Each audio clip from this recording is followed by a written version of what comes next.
Welcome to the channel. Today, we're exploring some unbelievable story. Stay tuned and let's dive in. For as long as I can remember, my life has focused on precise preparation and hard effort. My parents instilled in me the importance of tenacity, which influenced my decision to pursue a career in engineering, which requires accuracy and flexibility. I spent my undergraduate years immersed in textbooks and internships, aiming to carve myself a career in the competitive sector. That persistence paid off when I secured a position at a renowned design-build business soon after graduating. I've always been eager to take on new challenges in my profession. From late hours writing project designs to early mornings on building sites, I put my all into every detail.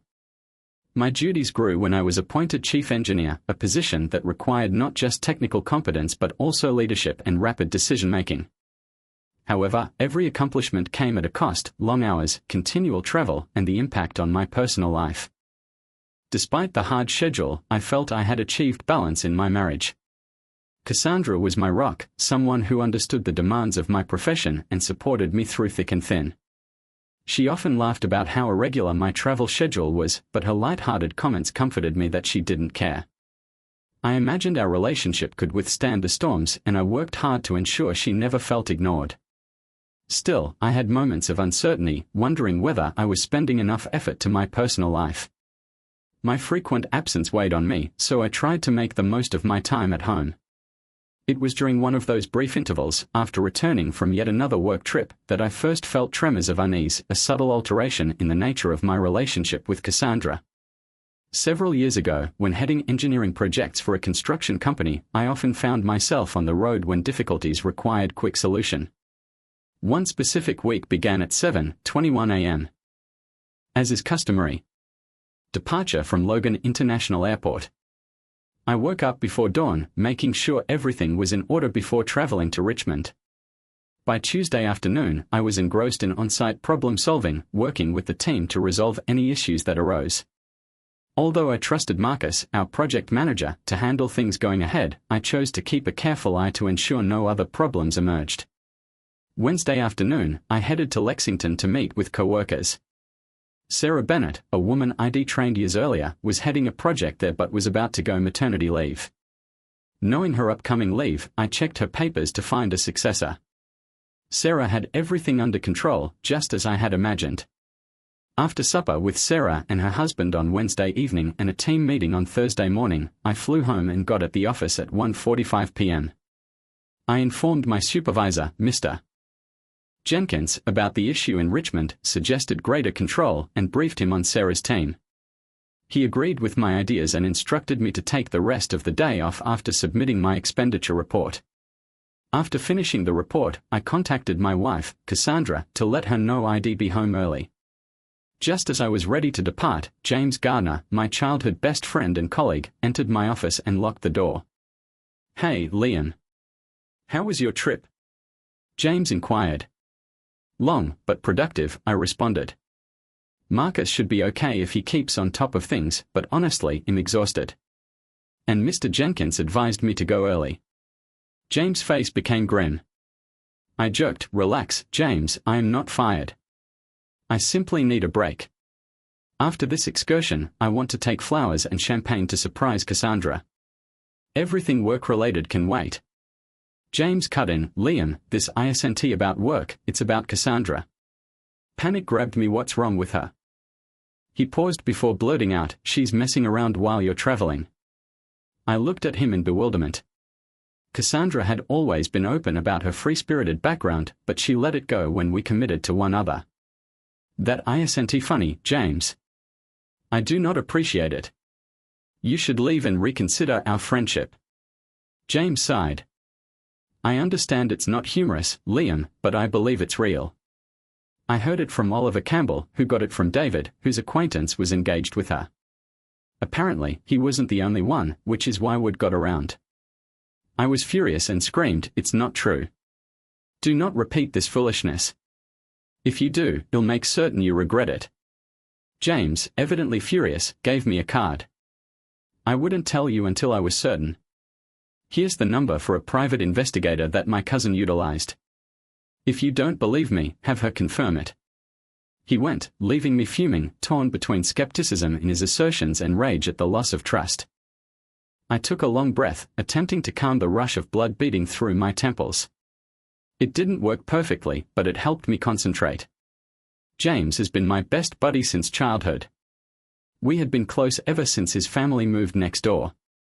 In high school, I was the athlete who got us out of trouble when his calm logic failed. He was the geek who saved us from getting into trouble when my fury flashed. Despite the fact that we attended separate institutions, we maintained in contact, and I assisted him in getting a position at my business some years ago. We have been colleagues ever since. Throughout my relationship with Cassandra, as outraged as I was at James' claims, I knew he wasn't aiming to damage me. He really believed what he was saying and felt he was protecting me. "Is your cousin's wife actually cheating?" I asked. James grimaced. "Yes, he divorced her, but they still see one other for their children. He loves them, else he would have destroyed her by now."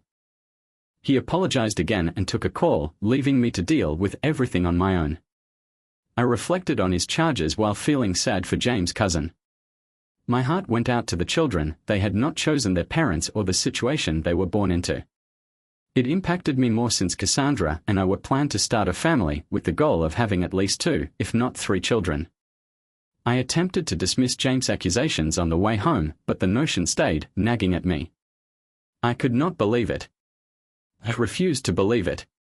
Still, it was difficult to escape James' serious demeanor when I pondered informing Cassandra. I decided against it. Why bother her over a lie? After a brief shopping run, I stepped in, and she welcomed me with her customary warmth, wrapping her arms around me. "You are home early," she shouted before kissing me. "I missed you, too," I said, smiling. As I watched her, I reflected on how ludicrous the rumor was. Cassandra adored me. She would never cheat. Still, I couldn't deny that James really believed what he was saying. I needed to clear things up, not to prove anything to myself, but to maintain our relationship. That night, after Cassandra fell asleep, I lay awake, trying to figure out how to deal with it. By Friday morning, I had a plan. I'd engage the private investigator James recommended, not to capture Cassandra in any crime, but to establish her innocence. I phoned Dr. Angela Waters' office and set up the first available appointment for Monday afternoon. I intended to pay for the inquiry surreptitiously using my private investment account, ensuring Cassandra was unaware of the rumor or my efforts to disprove it. When Dr. Waters verified what I already knew, I'd be able to put an end to the entire mess, for James and my sake. At 2 p.m., a clerk led me to a conference room, where a tall, gorgeous black lady waited to meet me. She wore cut black pants, a clean white shirt, and a crimson scarf. "Good afternoon, Mr. Flynn, Dr. Waters said with a strong handshake. "How can we assist you?" Her website said she was a former police officer in her mid-50s, although she looked younger. Her pleasant grin contrasted with her keen, watchful stare. "Thank you for seeing me on such short notice. I am Liam Flynn. My issue is clear. I travel often for business and someone circulated the word that my wife is cheating. I want you to show it isn't true." Dr. Waters listened closely as I described the scenario. Her questioning were astute, focused on specifics concerning the accusation and my wife Cassandra, including her previous relationships. When she finally put down her pen, she inquired, "Mr. Flynn, how well do you understand philosophy, the judicial system, and the notion of burden of proof?" I was caught off guard and acknowledged, "Not very." She stated, "Proving a negative, such as your wife never cheating, is very hard. I can study her for a limited period of time and verify her activities, but I can't say she hasn't done anything in the past. However, under some conditions, we may deduce patterns and actions that may support her innocence." I recognized the limitations of what she could provide but opted to continue, spending hours with her team outlining Cassandra's routines and strategizing how to proceed. The first stage occurred on a scorching Sunday when a circuit breaker tripped in our house. Cassandra protested when the home became substantially warmer in the afternoon. "I'll go downstairs and check the breaker," I informed her. "But I can't fix the issue." "Please do," she said, agitated. I called the HVAC service number, waited for the automated system to complete the process, and then hung up. Next, I dialed the number Dr. Waters had supplied. Hello, this is Liam Flynn. The air conditioner isn't functioning. Can you send anyone over? Tomorrow morning at 10, the person on the other line said. Thanks, that'll work, I responded. Cassandra overheard and sneered. Looks like we're sleeping in the guest room tonight, like a hotel stay, she quipped. I grinned back, aware that this setup was part of the probe. I felt better than I had since James delivered the ludicrous charge. There was no way Cassandra could love me so much and then betray me like that. Monday morning, I asked Cassandra to wash the linens before I showered. I worked from home that day to meet with the HVAC technician, a subcontractor suggested by Dr. Waters' investigative service. He arrived at 10 a.m., installed inconspicuous motion-activated cameras, and explained how they worked. They may record everything required for legal reasons while being discreet enough to avoid detection. I paid him, thanked him, and returned to work. That evening, I informed Cassandra about my lengthy business trip to Tampa and Orlando, explaining that I would not return until late Friday. I'll miss you, she remarked cheerfully as she led me to the sofa. I love you, I said, secure in our marriage despite the allegations. Meetings in Tampa went successfully and I fixed minor difficulties in Orlando. My on-site presence aided the team's productivity. I could have flown back earlier, but I didn't. Cassandra didn't anticipate me until Friday night, giving her enough chance for observation. I spent the additional time working and visiting a nearby tool range, where I rented a few of handguns to relax. Friday night traffic was horrible, but I was happy to finally get home. Cassandra welcomed me kindly and brought me a drink as we rested on the sofa. Her affection and caring alleviated the tension of the week. On Saturday, Cassandra went to the gym while I worked on the yard. After that, I checked my inbox and was happy to see nothing strange. On Sunday afternoon, as Cassandra conducted errands, I checked again and saw a message from Dr. Waters' team, a cryptic update concerning my order's redness. My hands trembled as I deleted it. When Cassandra returned, she sensed that I was not myself. Are you all right? She asked. I'm not feeling great, I said, avoiding her lips. Let me make dinner while you rest. She embraced me, and I noticed a flowery aroma that wasn't from her typical shampoo or perfume. It stayed in my thoughts as I lay awake that night. Could it just be from a store? I didn't want to mistrust her, but the aroma and message concerned me greatly. Something felt odd. Even though I really wanted to think there was nothing to worry about, I couldn't get rid of the sensation. I arrived to Dr. Waters' office on Monday morning, shortly before 11 a.m. She met me in the same conference room as previously and motioned for me to seat. Mr. Flynn, we finished our investigation ahead of schedule, but I'm afraid I have bad news, she said, sliding a file across the table. I opened it, skipping over the report and directly to the photographs. My life was shattered. Cassandra was in our bedroom with a guy. Then another photo, a different guy remains in our bedroom. We photographed her with 3 guys in 4 encounters between Saturday and Sunday. Dr. Waters said one meeting even took place at a private home. I was stunned and remarked, but she went shopping yesterday. She did, Dr. Waters said. After meeting one of her boyfriends on Saturday, she conducted some errands on Sunday. She merely went to the grocery store. Receipts or credit card records may prove it if she didn't pay cash. I muttered. She said she was going to the gym on Saturday. Dr. Waters shook her head. Judging by the hotel photos, she was doing something gymnastic but not at a real gym. Anger replaced disbelief. In our bed? Yes, twice. During your tour, she even changed the linens between couples. She's conscious of her looks and is unlikely to leave any proof. I clenched my fist. The flowers, her hair smelled of flowers. Did she take a shower after seeing them? Possibly. She may also have used a spray. She is meticulous, but her actions are deliberate, Dr. Waters said. Based on her behavior, she might have a condition like hypersexuality disorder, though I'm no psychiatrist. As I scanned through the file, I halted at a snapshot of one of the males. I think she works with him. Dr. Waters nodded. That's Jacob Williver, 32, married, and probably her supervisor. He has no criminal record, just unpaid parking fines. They met in a pub on Wednesday and arrived at your home on Saturday. They first met at a motel and then at his house on Sunday. She went on if Mrs. Walliver had arrived minutes earlier, things might have gotten messy. I exhaled.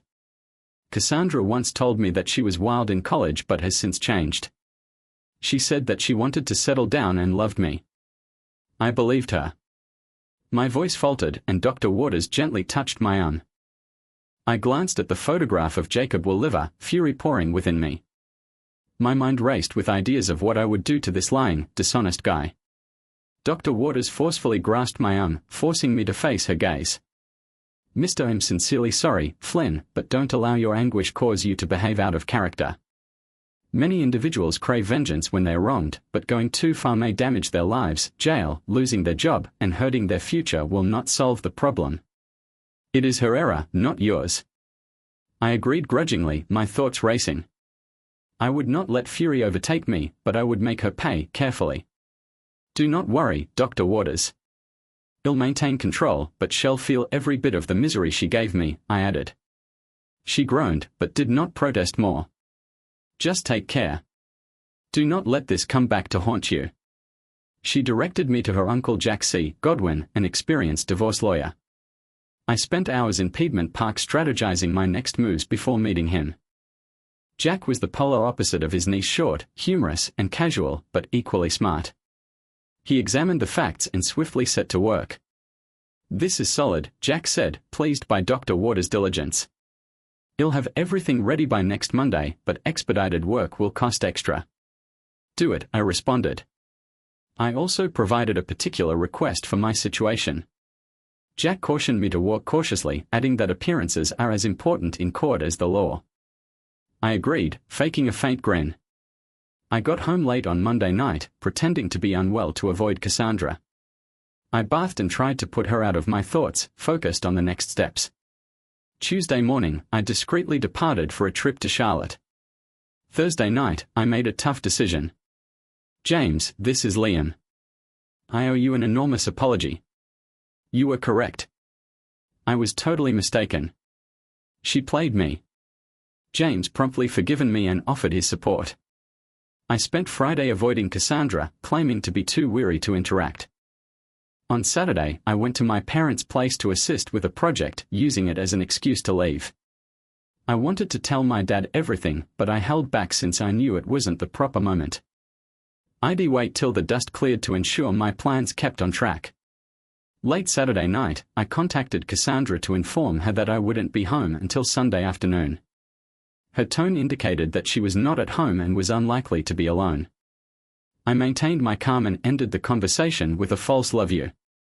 On Sunday afternoon, when Cassandra was away, most likely with one of her boyfriends, Jack texted me to ensure that everything was ready. The BFF would deliver her documents around 11 a.m. Monday as asked, and tell me when it is completed. I left Cassandra a note claiming I had work to do and headed to my office to finalize my preparations. She phoned again, and I lied, saying I would be late but agreed to spend Monday night together. She sounded overjoyed as she declared her love, a harsh irony I disregarded. That night, I crept gently into bed, knowing it was the final time. The following morning, when she departed for work, I tagged my items with painter's tape to indicate what was mine. Anything else, I intended to leave behind or give. At 8 a.m., James came with movers. I packed as James oversaw the stuff, ensuring that all of my belongings were placed into the truck for storage. I had already surreptitiously relocated my weapons to my father's safe, ensuring that nothing valuable was lost.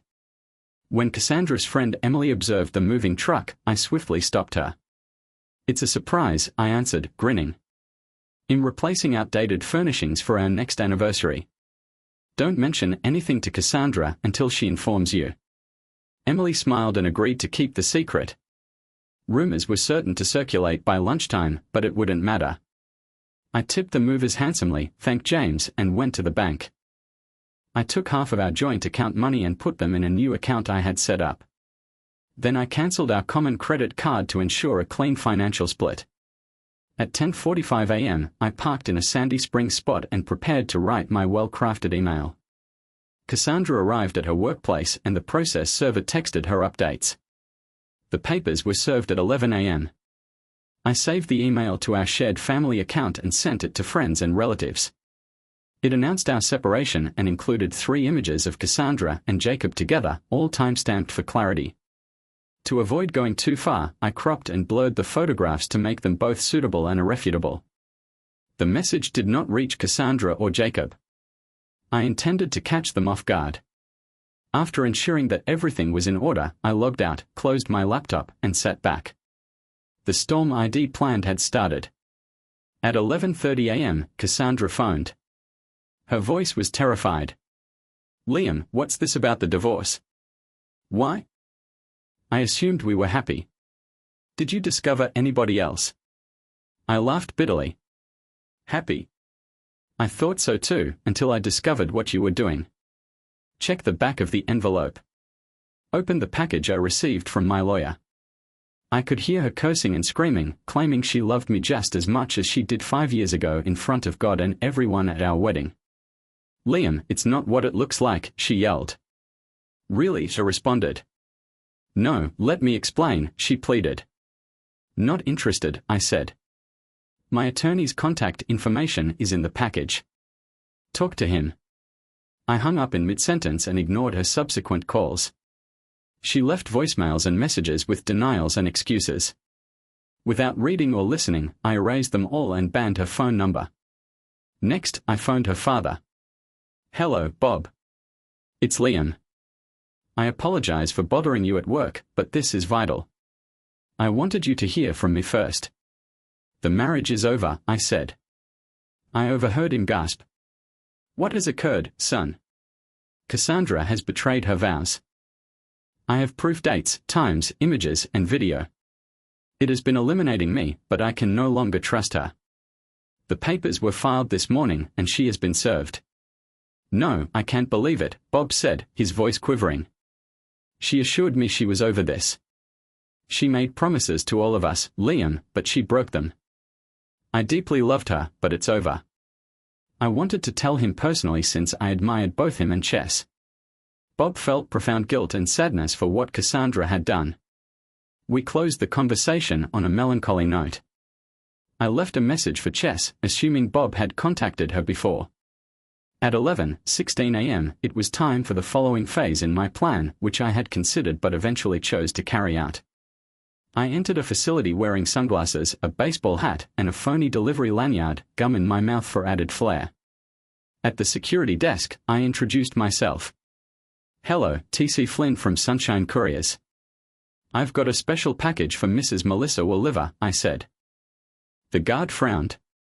"Packages go to the receiving center downstairs." "Not this one," I said.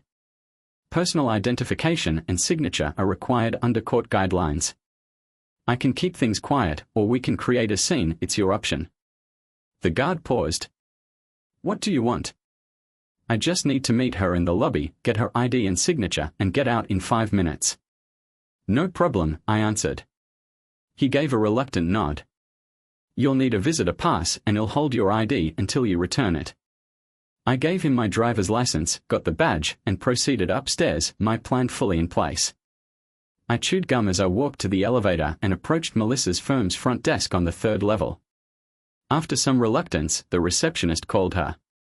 I chucked my gum, took off my hat, and put it in my bag, shedding any trace of my disguise. Melissa appeared, her anxious countenance indicating uneasiness.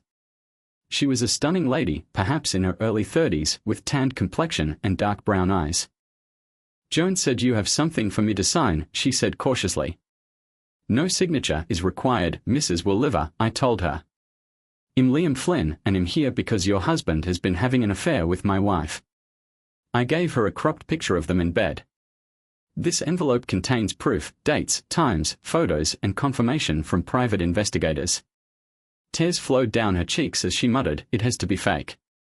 "It's not a fake," I remarked gently. "I hired specialists to examine accusations concerning my wife. They verified the affair and obtained conclusive proof." She leaned closer to me, still weeping. "He said the first time was a mistake and it wouldn't happen again. We worked through it. How could he do it again?" "I can't tell why," I said, "but it wasn't a one-time error. They met 3 times within 5 days. She clutched to my shirt, shaking her head as the treachery hit home. After a while, she took a step back and wiped her tear-stained face. I gave him another opportunity, but this is the end. It is over. We'll end up in court, she said. I have sent a referral for a private investigator and an attorney in the mail. They've been a tremendous assistance to me. She nodded, took the envelope, and began to go, but then paused. Mr. Flynn, may I contact you if I need advice? She asked. My number is in the envelope, I responded. After leaving, I went to the testing center suggested by Dr. Waters, concerned about the dangers Cassandra had exposed me to. For days, while I led a project in South Georgia, I couldn't shake the anxiety of contracting an STD. By the end of the week, I was finally relieved when the lab verified my clean status. Grateful to have dodged the aftermath, my anger toward Cassandra grew for the irresponsible risks she'd taken for pointless flings. Cassandra continued attempting to call me, leaving voicemails on my work and mobile phones, even using different numbers. I removed each one as soon as I heard her voice, but she ignored the suggestion. By Friday morning, additional texts had accumulated. After deleting them, I banned her number. Over the weekend, I went to see my folks, only to discover that she had also contacted them. My mother, distraught and knowing we had intended to have children, asked me to rethink the divorce. I shook my head and showed her a cropped picture with a timestamp. She shed tears as she embraced my father. Understandingly, I left them and returned to my temporary living situation. Marcus Brown barged into my office before noon the next day. Liam, Sarah Bennett's water broke early. What do we do? Marcus was scheduled to cover Sarah's leave, but his current assignment wasn't finished. After checking schedules, we offered that I take up the Richmond position, enabling Marcus to concentrate on his project. Mr. Jenkins consented, and by dark, I was on my way to Richmond, further separating me from Cassandra. Sarah and her newborn twins were reported to be in good health. The next day, I met with subcontractors and reviewed plans on the construction site before seeing Sarah in the hospital. I handed her a tiny present and complimented her. Seeing her twins on the NICU monitor made me happy, but also sad, since I realized I would never have my own children. I suppressed such ideas and immersed myself in the project. By Friday, I'd taken the crew out for cocktails in the French Quarter to relax. Monday, Jack Godwin phoned to update me on the divorce, informing me that Cassandra was hammering his office with increasingly frantic calls. Are you certain you don't want to speak to her? He inquired, smiling at my snarky reply. That evening, I got an SMS from an unknown number. Hello, Liam. My lawyer has submitted the papers and Jacob has been served. Can we speak? I responded back, and then my phone rang. Thanks for talking, Liam, Melissa remarked. How are you holding up? I asked. It's hard, but I'll get through it, she said, her voice trembling. Thank you for uncovering the affair and preventing me from lashing out in rage. You could have taken advantage of my vulnerability, but you chose not to. You made me stop and ponder. We were both hurting. Acting on those feelings wouldn't have helped either of us, I said. We spoke briefly before wishing each other well. While I empathized with her suffering, I realized I needed to keep my focus on going ahead and coping with the consequences in my own manner. Work in Richmond was going well, but I was still managing the Lexington project and providing advice on others. I felt like I was in a swamp, completely swamped by everything. 2 weeks later, Jack phoned. Cassandra's counsel want to meet with the court. If this occurs, you'll have to meet with her in Atlanta. What do you want me to do? He asked. I was upset, but Jack had told me that this may happen. We did not include all of the evidence of her infidelity. What happens if the judge sees it? I responded. We'll have to deliver it to her lawyer, but Judge Johnson may cancel the request. If not, we'll warn him first, Jack said. Cassandra's plea for treatment was refused a week later, despite the judge's suggestion that she seek counseling for sexual dependency. That was one issue resolved. For the following 2 months, I maintained a low profile, wondering if Cassandra had paid someone to locate me. I changed my will and life insurance to guarantee she would not profit if I died. Meanwhile, I went to see Sarah and Os's newborn twins, assisting with babysitting and spending time with them. I prayed for my own children, hoping they would arrive one at a time. Melissa Walliver also reached out multiple times, providing assistance throughout my own tough period, but I kept our relationships entirely platonic for legal and personal reasons. Melissa's communications became less frequent as her situation improved.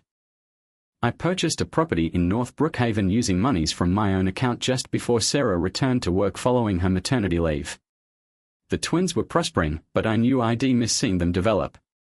Sarah's return to work signified the end of my unofficial babysitting position. I had become connected to the twins, and caring for them reminded me of my own unmet longing for children, a sadness brought on by Cassandra's betrayal. Back in Atlanta, the divorce was dragging on. Jack informed me that Judge Johnson was as frustrated as I was and that the end was nigh. I settled into my new house, unpacked, and met a few neighbors, including Noel, a divorced lady. While she asked me to supper, I gently refused, still bound by the protracted divorce and concerned about the legal ramifications. James, who had little knowledge of the Georgia legal system, didn't quite understand it. After a return to Atlanta, he said, "When are you going to start dating again?" "When the judge finalizes my divorce and I know anything I do won't affect the settlement with Cassandra," that was my response. "So, it's going to be a while." "How is she doing?" James inquired. "I don't know, and I don't care," I said. "You still owe her," he said. "I know," I said. "And she'll get what's coming to her when the time's right." By April, Judge Johnson had had enough with the delays. He ordered us both to appear in court for closing remarks. I came early and waited for Jack. When I spotted Cassandra arriving, she yelled out, "Liam, this isn't how it was supposed to be," she told him. "I know," I said. "But you didn't keep your vows, so this is how it is." "You were gone so much," she complained. "That's nonsense," I said. "You understood my schedule when we got married. When I went over it, I made amends." "You did not. You made up for it with your boss and other guys while I was gone and when I returned." Her eyes welled with tears and her cheeks flushed.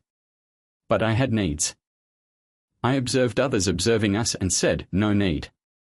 We've spoken about it all before.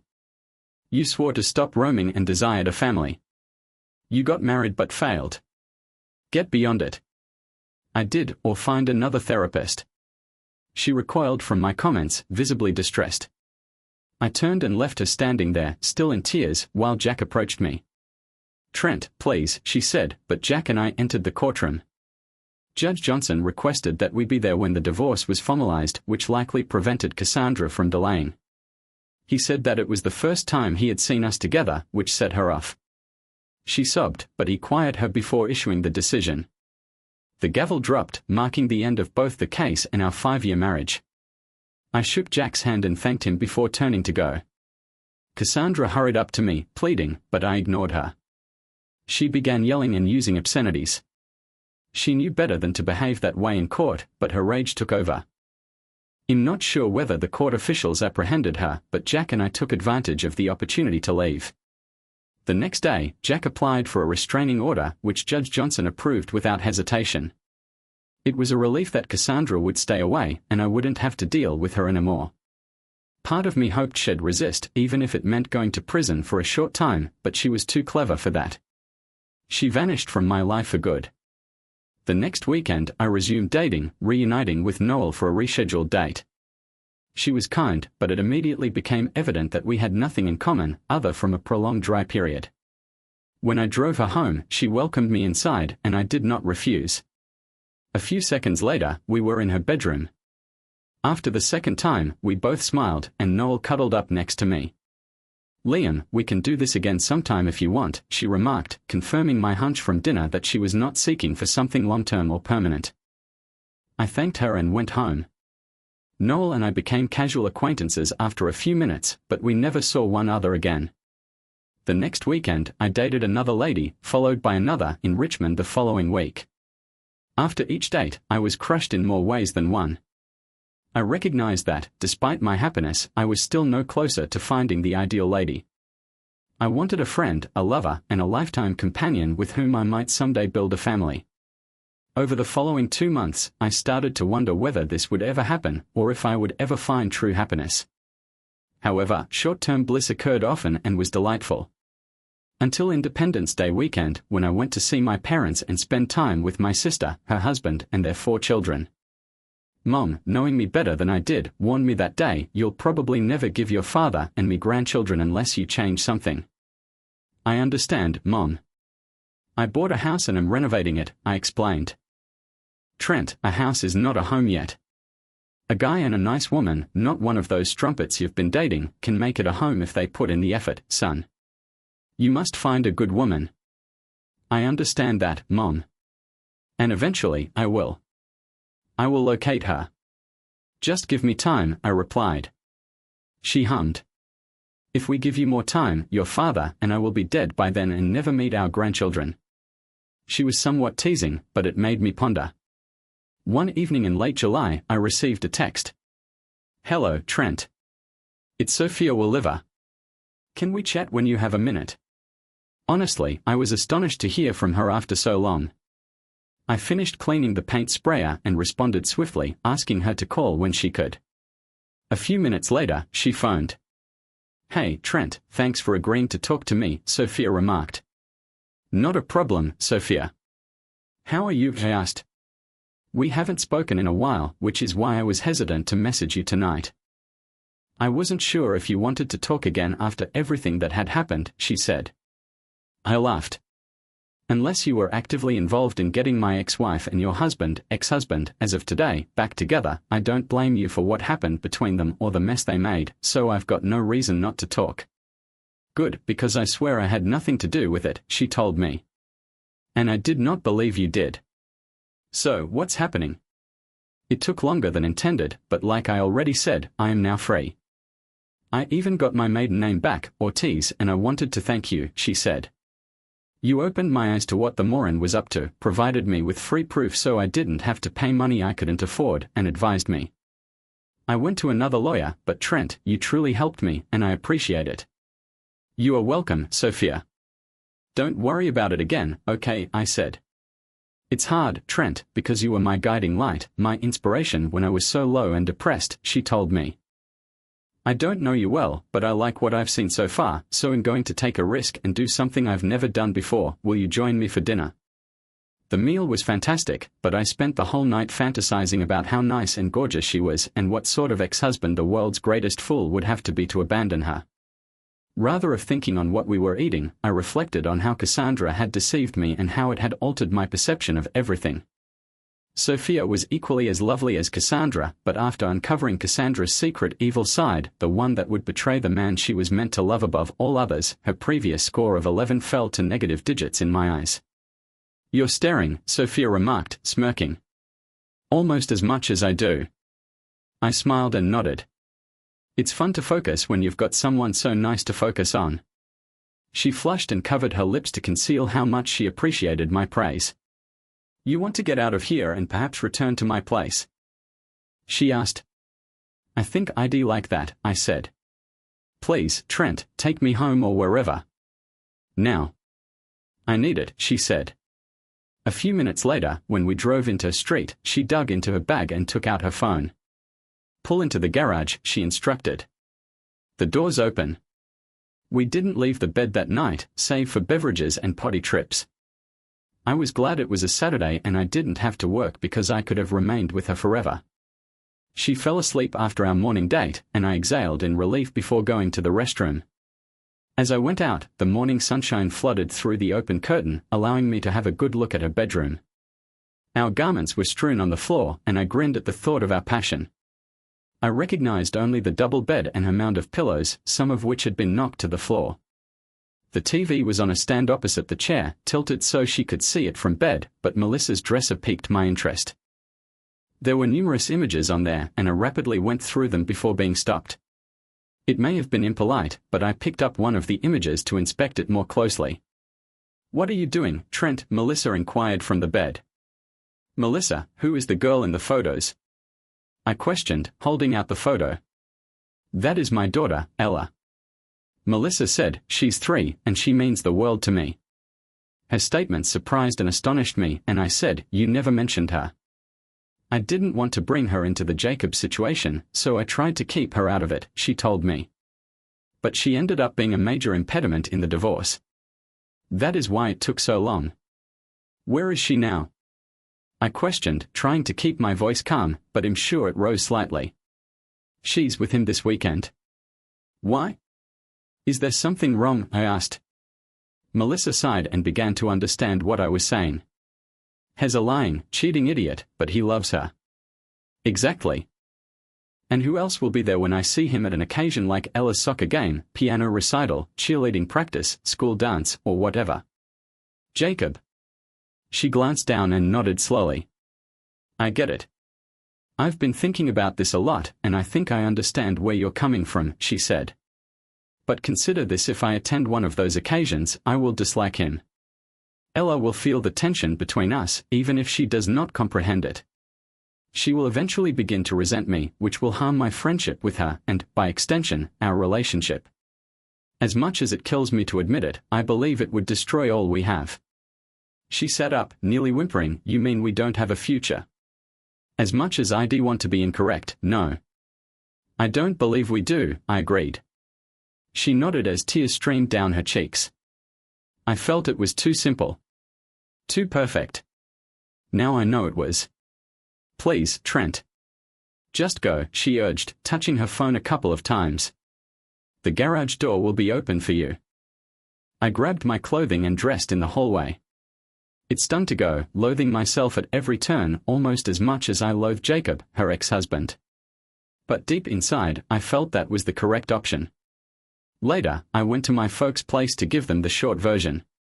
They could see I was holding back and suffering more than I wanted to acknowledge. Mom attempted to pull more out of me, but I shook my head and said it would not work. As usual, Mom held me, massaged my back, and convinced me that everything would be okay. I wanted to trust her, but at that point, I couldn't. On Sunday, after church, we met my sister and her family for lunch. There was a significant wait at the restaurant, so she grabbed me away and asked me to put everything out. She was 2 years older and had guided me through previous high school romances, so I opened up and told her practically everything except for the specifics, which I believed she had a sense about. I know it's not going to be easy, she said later, but I believe you can make it work if you really love her. One date does not tell you everything, and if you have more, you may learn it is not as huge as you thought, but it may also show you that there is something worth fighting for. Thank you, sis. You're correct, one date doesn't tell the whole story, but it taught me enough to know that getting close to her and then seeing it come apart because of the past would hurt a lot more. Listen, little brother, you won't know for sure until you try, she told him. I nodded and promised to think about it. After that, our table was ready and we didn't speak about it again, but it lingered with me all the way home and in the days after.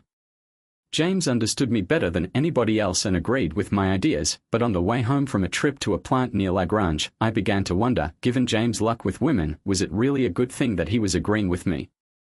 The weekend after I returned, James hooked us up with a couple of ladies. We had a good time, but thoughts of Cassandra remained. During the divorce, Cassandra wanted to retain the home, but I insisted on selling it, forcing her to give up more than she desired. It was petty, but it seemed like karma, and I don't regret it. I also had Jack manage the deal since he and Cassandra's lawyer were on friendly terms. He learned Cassandra was planning to purchase a property, and I subsequently heard that she and Jacob were getting married. Concerned, I called Jack. Cassandra might be remarrying, I joked. He'll check it out and stop the alimony payments if it's true, Jack told me. During the divorce, Jack claimed that I should not pay alimony because of Cassandra's adultery, but the court granted her a tiny sum for 5 years or until she remarried. If she remarried, he'll confirm and get the payments stopped, Jack told me. Some people never learn, I thought to myself, surprised that she and Jacob could be together. This simply confirmed my determination to end things with Sophia. Jack laughed. It keeps me in business. After hearing about Cassandra and Jacob's wedding, I contacted Tom Kleiner, a college acquaintance who worked at Cassandra's business. Tom and I remained in contact, and when I began dating Cassandra, I met with him for lunch. When I described what had transpired, he remarked, I heard Will Liver requested a transfer. Everything makes sense now. I inquired about the firm's stance on these problems. Violating it could get them in big trouble, Tom said. I asked him for a copy of the personnel handbook, and he consented. A few days later, during a Braves game, Tom gave me a flash drive with the information I needed. I presented it to Jack, who evaluated it. Even if you establish they knew about Jacob's behavior, Jack remarked, you can't sue. Georgia's laws prohibit it. In 1979, the state ended the alienation of love. I swore behind my breath. I simply wanted to punch them where it hurt. Many have tried, Jack said. You won't go very far unless the company was aware of the abuse and did nothing. But let's start with spousal support. We'll deal with the other later. The next week, Jack filed a move to terminate spousal support after learning Cassandra had remarried. Cassandra's attorney objected, but the court sided with us and the payments were suspended. Patience, Jack suggested. 6 months later, Jack phoned. Jacob is cautious right now. You're correct to wait. Let's do a check now while the marriage is still new. It took 2 weeks, but Dr. Waters and one of her investigators demonstrated that, as the phrase goes, tigers do not change their stripes, or, in this instance, leopards do not change spots. Serial cheaters never stop cheating. Jacob Williver began an affair with one of his new subordinates. So Jack collected the material, properly wrapped it, and presented it to one of his legal pals. We don't want this getting back to you, Trent, Jack added, because if whomever takes over Judge Johnson's post discovers your participation, Mr. Williver may lose his job. If that occurs, Mrs. Williver may file a petition to have spousal support restored due to the effect your actions have had on her present spouse. I'm not sure how she would find out, since I'm not going to tell her. And if something happened to Jacob, I'm sure he won't tell her the actual reason. Jack grinned and shook his finger at me. Jack's legal acquaintance sent the parcel to Jacob's firm via my pal Tom. I subsequently learnt that Jacob had been hauled away by security the same day, and there were whispers that he would not be returning. Cassandra reportedly sobbed when she learned this and demanded to know why, but no one would explain. Take that, a-hole, I exclaimed after our chat concluded. If I keep this up, I might become a bitter old man, I joked to myself. I understood this was a risk I was willing to accept. I mailed the box anonymously because I didn't want Cassandra to find out and try to have her spousal support restored, so I didn't put my name on it. I received a call the following evening. Trent, Sophia Ortiz yelled. I know you probably never want to speak with me again, but I had to call and inform you. Jacob phoned yesterday night to say he had been let off from the company owing to downsizing and that he planned to seek for a decrease in child support as a result. I phoned a buddy at the company and heard the reports, and today I received an expedited shipment. Anonymous, of course, which certainly explains everything and should help keep my spousal support payments consistent when Jacob files his petition. Trent, I believe I know who I should thank for this. So I want to thank that individual. I chuckled. If you talk to the right person, they might just say you're very welcome if they could admit to it. As for what was in the package, well, some people never learn, she said. I'm sure Jacob will tell the judge a sad story, and when my lawyer presents that information, I hope the judge uses the exact words against him. After all, he just remarried. I wonder whether he had another affair so soon after we were married. Sophia pondered, I don't think so. It is in the past, so leave it there. Simply grin and enjoy life, okay? You deserve it. We said our goodbyes, possibly for the last time. I grinned, and for the first time in years, I felt liberated. I'd been through the torture. I'd survived, and although some may disagree, I'd returned as much misery and sorrow as Cassandra and Jacob had put me through, pushing as far as I dared, but not too far. While she was most likely cheating again, I had helped Cassandra wind up in a far worse financial situation in an apartment rather than a lovely home, with a problematic husband who paid alimony and child support at a high cost. Furthermore, I was aware that she was in a relationship with a husband who cheated on her on a regular basis but did not care to inform her, just as she had not informed me of her actions. I had done my best to keep her happy, but now I feared she was dealing with more challenges than she could manage. Yes, I had it back at each of them, but I had no regrets. Not one thing. Furthermore, when I focused on what had transpired, I noticed that I no longer referred to them by the harsh terms that had previously plagued my head. After getting my retribution, I didn't care what others thought. That discovery produced the largest grin of all. But the grin did not endure. because in the weeks that followed, I made another discovery. The most difficult one of them. I was astonished to discover that Cassandra and Jacob still had influence over me, despite my belief that I had moved on from them. When I believed I could have a shot at happiness with Sophia, I gave it up because I remembered what my ex and Sophia's ex had done, the unpleasantness they had caused, both for me and, I'm sure, for her. Since then, I'd gone on a few dates and slept with a number of ladies, but as the pleasure faded, I discovered that I didn't care about anything. Sophia, I eventually admitted, was still in the back of my mind, just as much as Cassandra and Jacob. Even though I had exacted my retribution and had my pound of flesh, I was still not free of them. I'd never be free if I cared what people thought about anything. Not until I could look them in the eyes and laugh, saying, "Look at what you gave up and what I could gain in return. Thank you for being so stupid." Then I could genuinely be free. At that point, everything became apparent, and I knew precisely what I wanted to accomplish. I picked up the phone, checked my recent calls, and located the number she had phoned the day she got the report on Jacob's new behavior. I dialed the number to call back, hoping she would answer. She picked up only a few moments later. "Hello, Sophia. It's Liam Flynn. Can we speak?" I asked. "Liam, you helped me lately even though you didn't have to." "I am listening," she said. "Something came to me tonight, an epiphany, if you will," I said, attempting to collect my thoughts. "If I'm not too late, and if you'll let me, I'd like to talk to you about it, to see if there's any chance of making a difference." There was stillness on the line, and I thought I could hear her breathing. I went on, "Even though I encouraged you to let go of the past, I recognized that I had been so concentrated on what had devastated my life that I had missed the fact that I was looking backward rather than ahead. I want to apologize for that, and if you agree, I'd want a chance to put things right, if you'll let me." She didn't interrupt me while I talked, and I could almost hear her nodding her head, taking in what I was saying. To my delight, she was not seeing anybody new, and to my amazement, she decided to give us a new start and see where things went, to see if we could ever be as compatible as we were that first night. We went on another first date the next weekend, with the obvious purpose of taking things slowly. However, events may not always follow the expected pattern. She asked me in as I escorted her to the door. She accepted the glasses I poured, and we spoke on the sofa until 11 p.m. A few minutes later, I was taking her upstairs and carefully placing her next to the bed. After that, we laid there silently.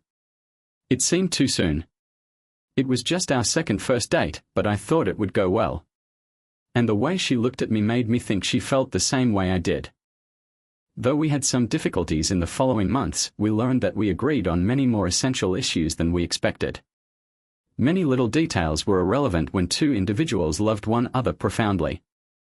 Even though I believed I just liked her after our second casual date, with each meeting, I grew to enjoy her more, finally confessing that it was much more than that.